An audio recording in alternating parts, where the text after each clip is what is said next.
Assalamualaikum warahmatullahi wabarakatuh. Nama saya Dede Artika Syani dengan NIM 24650082. Pada kesempatan kali ini saya akan mereview 3 materi tugas untuk final, yaitu yang pertama membahas mengenai Project Time Management, yaitu mengenai pengelolaan waktu dalam proyek teknologi informasi agar proyek dapat selesai sesuai jadwal yang telah direncanakan. Oke, pada slide ini menjelaskan bahwa penjadwalan proyek sangat penting karena menyelesaikan proyek tepat waktu merupakan tantangan yang sangat besar. Waktu memiliki fleksibilitas paling kecil dan masalah jadwal sering menjadi penyebab utama konflik dalam proyek. Lanjut, slide ini membahas bahwa perbedaan gaya kerja individu dan budaya sangat memengaruhi sikap terhadap jadwal dan tenggat waktu, sehingga sering menimbulkan konflik dalam pelaksanaan proyek. Lanjut, slide ini menjelaskan bahwa perencanaan pengelolaan jadwal dilakukan untuk menentukan metode, aturan, akurasi, format laporan, dan cara pengukuran kinerja jadwal proyek. Slide ini menjelaskan bahwa aktivitas adalah pekerjaan rinci dalam proyek yang memiliki durasi, biaya, dan kebutuhan sumber daya, serta harus didefinisikan dengan jelas agar estimasi waktu dan biaya realistis. Lanjut, pada slide 9, slide ini menjelaskan bahwa daftar aktivitas memuat nama, identitas, dan deskripsi aktivitas, sedangkan atribut aktivitas berisi informasi lanjutan seperti dependensi, sumber daya, kendala, dan asumsi.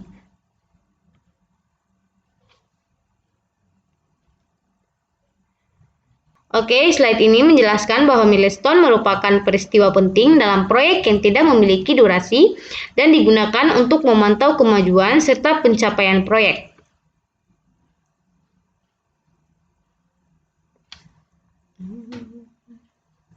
Lanjut, slide ini membahas proses sequencing activities, yaitu menentukan urutan dan hubungan antar aktivitas proyek agar dapat dilakukan analisis jalur kritis.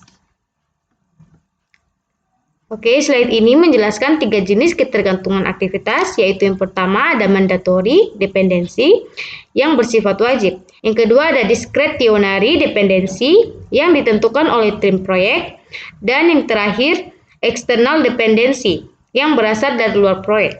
Lanjut, slide ini menjelaskan bahwa network diagram digunakan untuk menggambarkan hubungan logis dan urutan aktivitas dalam proyek secara visual. Oke, selanjutnya slide ini menjelaskan arrow diagramming method yang menggambarkan aktivitas menggunakan panah dan hanya mendukung hubungan finish to start. Lanjut, slide ini menjelaskan langkah-langkah pembuatan diagram EOA dengan menggambar aktivitas dari kiri ke kanan dan memastikan semua dependensi tergambar dengan benar. Selanjutnya, di sini menjelaskan Prandtl diagramming method yang menggambarkan aktivitas dalam bentuk kotak dan lebih fleksibel sehingga banyak digunakan dalam software manajemen proyek. Oke, lanjut. Di sini menjelaskan bahwa estimasi sumber daya dilakukan untuk menentukan jenis dan jumlah sumber daya seperti tenaga kerja, peralatan, dan material sebelum menentukan durasi aktivitas. Selanjutnya, slide ini menjelaskan bahwa durasi aktivitas merupakan gabungan antara waktu kerja dan waktu berlalu, serta estimasi harus melibatkan orang yang mengerjakan tugas dan ditinjau oleh ahli.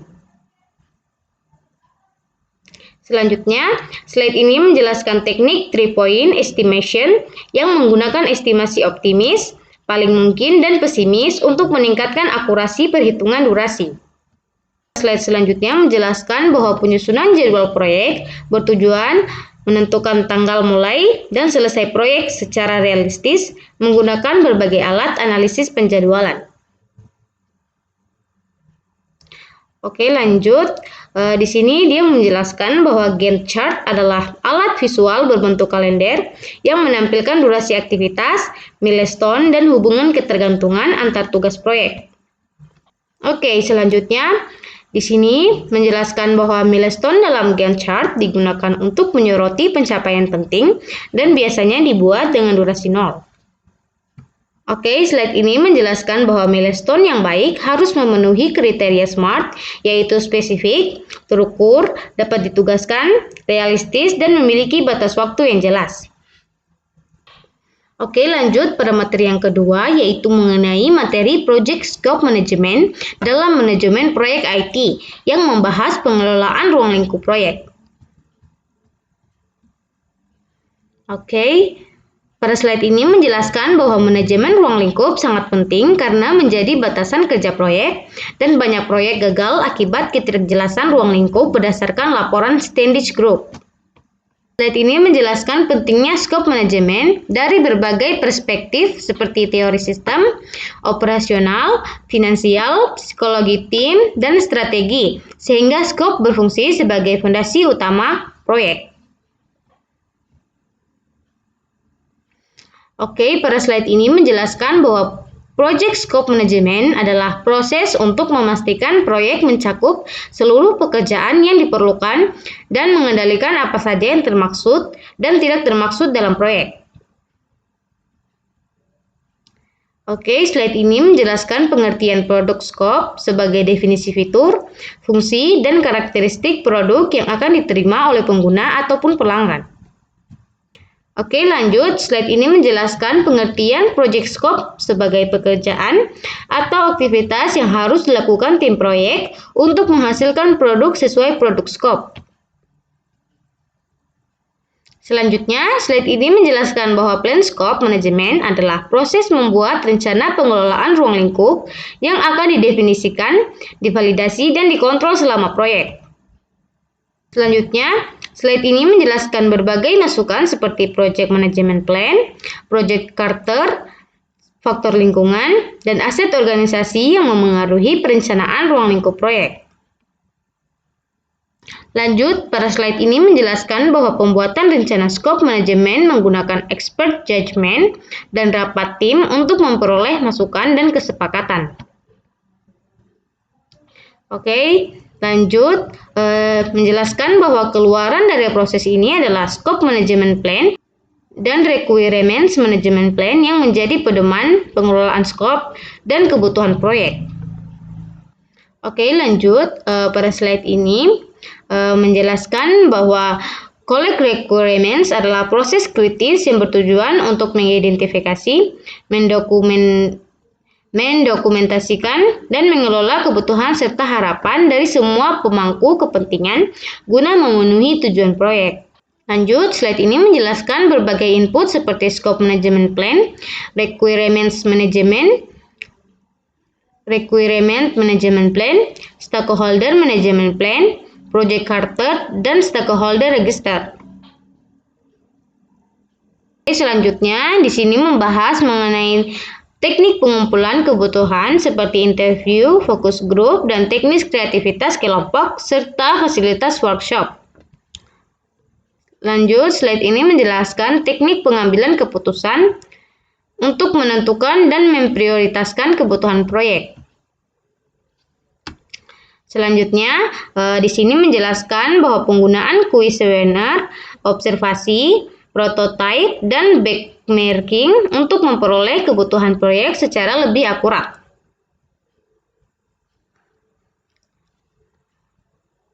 Lanjut, di sini menjelaskan konteks diagram sebagai alat untuk menggambarkan ruang lingkup produk dan hubungan sistem bisnis. Selanjutnya, menjelaskan dokumen analisis sebagai teknik untuk mengidentifikasi kebutuhan proyek melalui analisis dokumen yang relevan. Selanjutnya, slide ini menjelaskan bahwa keluaran collect requirements berupa requirement documentation dan requirement trackability matrix. Oke, selanjutnya slide ini menjelaskan bahwa define scope adalah proses menyusun deskripsi detail proyek dan produk serta menganalisis risiko dan asumsi secara mendalam. Lanjut, slide ini menjelaskan input yang digunakan seperti scope management plan, project charter, dan requirement documentation, dan organizational process assets. Oke, di sini menjelaskan mengenai teknik define scope seperti expert judgment, product analysis, dan fasilitas workshop, serta alternative generation. Selanjutnya, slide ini menjelaskan bahwa keluaran defined scope adalah project scope statement dan pembubaran dan pembaruan dokumen proyek. Selanjutnya, di sini menjelaskan bahwa work breakdown struktur adalah penguraian pekerjaan proyek secara hierarki agar pekerjaan lebih terstruktur dan mudah dikelola. Ini menjelaskan input pembuatan WBS seperti Scope Management Plan, Project Scope Statement, Requirement, Documentation, dan aset organisasi. Selanjutnya pada slide 27, slide ini menjelaskan bahwa pembuatan WBS menggunakan teknik dekomposisi dan expert judgment untuk memecah pekerjaan menjadi bagian yang lebih kecil. Selanjutnya, slide ini menjelaskan bahwa hasil create WBS adalah scope baseline dan pembaruan dokumen proyek. Lanjut, slide ini menjelaskan bahwa validate scope adalah proses menyerahkan deliverable kepada stakeholder untuk diverifikasi kesesuaiannya dengan standar. Selanjutnya, slide ini menjelaskan input validate scope seperti project management plan, requirement documentation, trackability matrix, verified deliverables, dan work performance data. Oke, selanjutnya slide ini menjelaskan bahwa validasi dilakukan melalui inspeksi dan teknik pengambilan keputusan kelompok.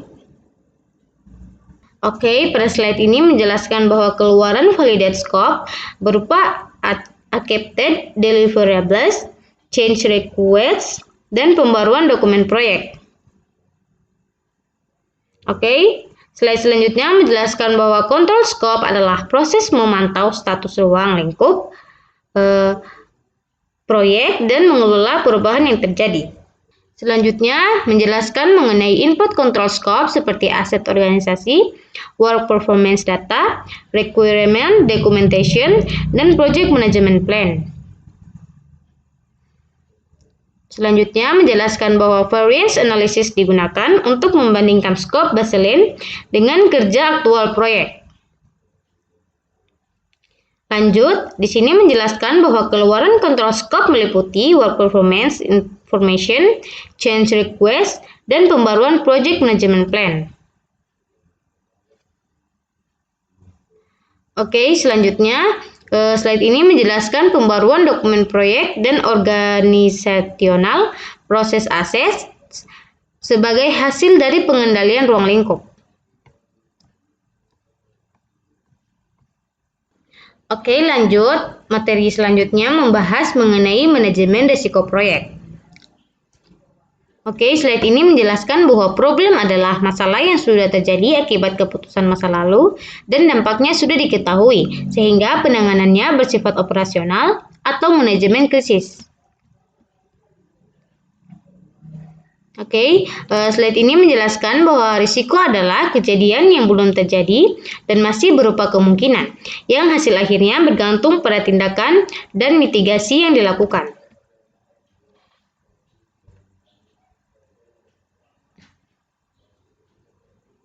Slide ini menjelaskan bahwa risiko adalah efek dari ketidakpastian terhadap sasaran yang terdiri dari efek ketidakpastian dan sasaran yang harus bersifat smart. Oke, selanjutnya menjelaskan bahwa risiko proyek merupakan ketidakpastian yang dapat berdampak positif maupun negatif, dan tujuan manajemen risiko adalah meminimalkan dampak negatif serta memaksimalkan dampak positif.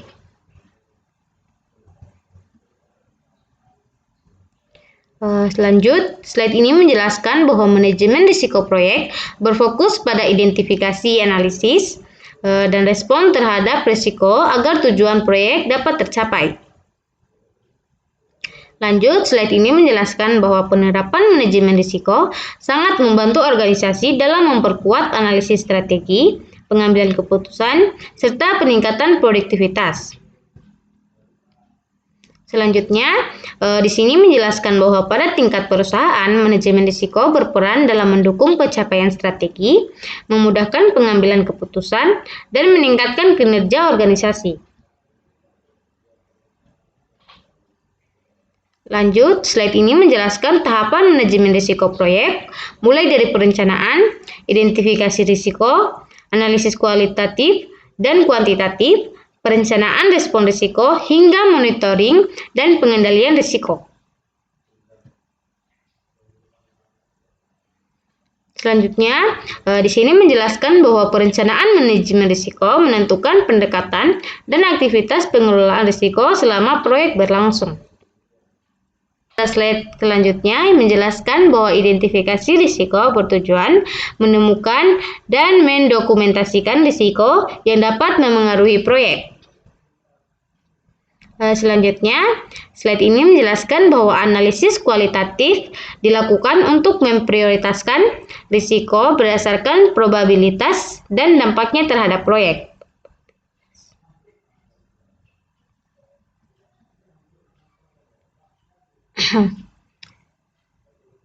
Selanjutnya, slide ini menjelaskan bahwa analisis kuantitatif bertujuan mengukur dampak risiko secara numerik terhadap proyek. Lanjut, di sini menjelaskan bahwa perencanaan respon risiko dilakukan untuk meningkatkan peluang keberhasilan dan mengurangi ancaman bagi proyek. Lanjut, di sini menjelaskan bahwa proses ini dilakukan untuk memantau risiko, mengidentifikasi risiko baru, serta mengevaluasi efektivitas strategi risiko.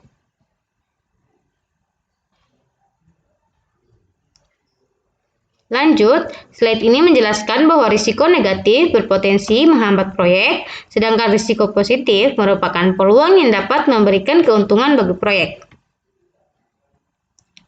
Di sini menjelaskan strategi penanganan risiko negatif seperti menghindari, mentransfer, dan mengurangi risiko agar dampaknya dapat diterima.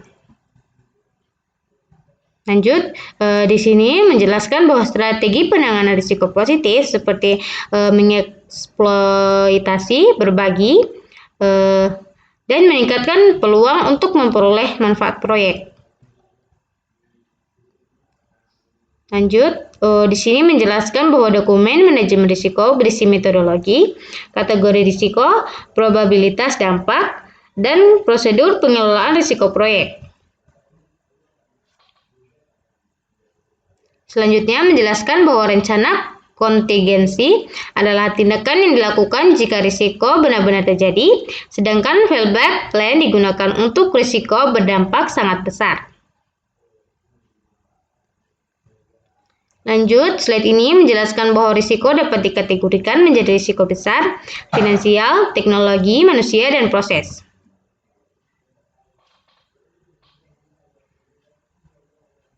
Pada slide ini menjelaskan bahwa risk breakdown struktur digunakan untuk mengelompokkan dan mengidentifikasi risiko berdasarkan kategorinya.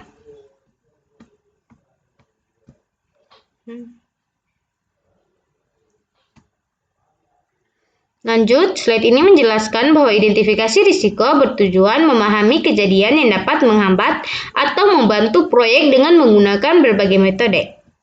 Lanjut, slide ini menjelaskan bahwa brainstorming digunakan untuk mengumpulkan ide dan potensi risiko secara spontan dalam kelompok. Lanjut, slide ini menjelaskan bahwa teknik Delphi digunakan untuk memperoleh kesepakatan dari para ahli melalui prediksi dan umpan balik bertahap. Selanjutnya, di sini menjelaskan bahwa wawancara dilakukan untuk mengumpulkan informasi risiko melalui komunikasi langsung dengan stakeholder.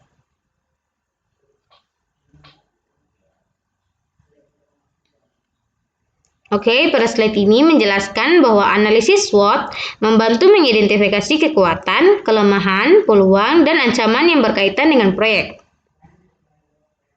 Lanjut, di sini menjelaskan bahwa Risk Register adalah dokumen utama yang mencatat seluruh risiko proyek dalam bentuk tabel.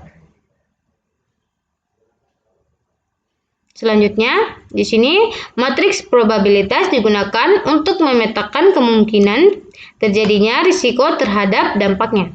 Selanjutnya, slide ini menjelaskan bahwa analisis kuantitatif risiko dilakukan menggunakan metode seperti decision tree, simulasi, dan analisis dan analisis sensitivitas.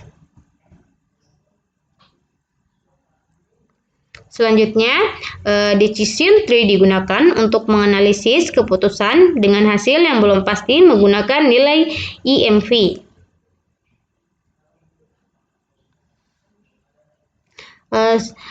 Di sini menjelaskan bahwa EMV dihitung dengan mengalihkan probabilitas dan dampak risiko, lalu menjumlahkan seluruh kemungkinan.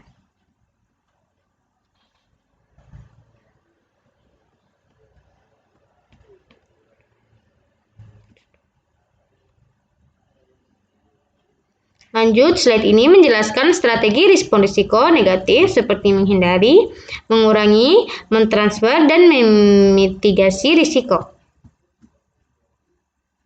Lanjut, strategi respon risiko negatif dengan penekanan pada pengurangan dampak dan tanggung jawab risiko. Lanjut, di sini menjelaskan bahwa risiko positif dapat ditangani dengan mengeksploitasi dan membagi peluang kepada pihak yang tepat. Oke, sekian penjelasan dari saya. Lebih dan kurangnya mohon dimaafkan. Wassalamualaikum warahmatullahi wabarakatuh.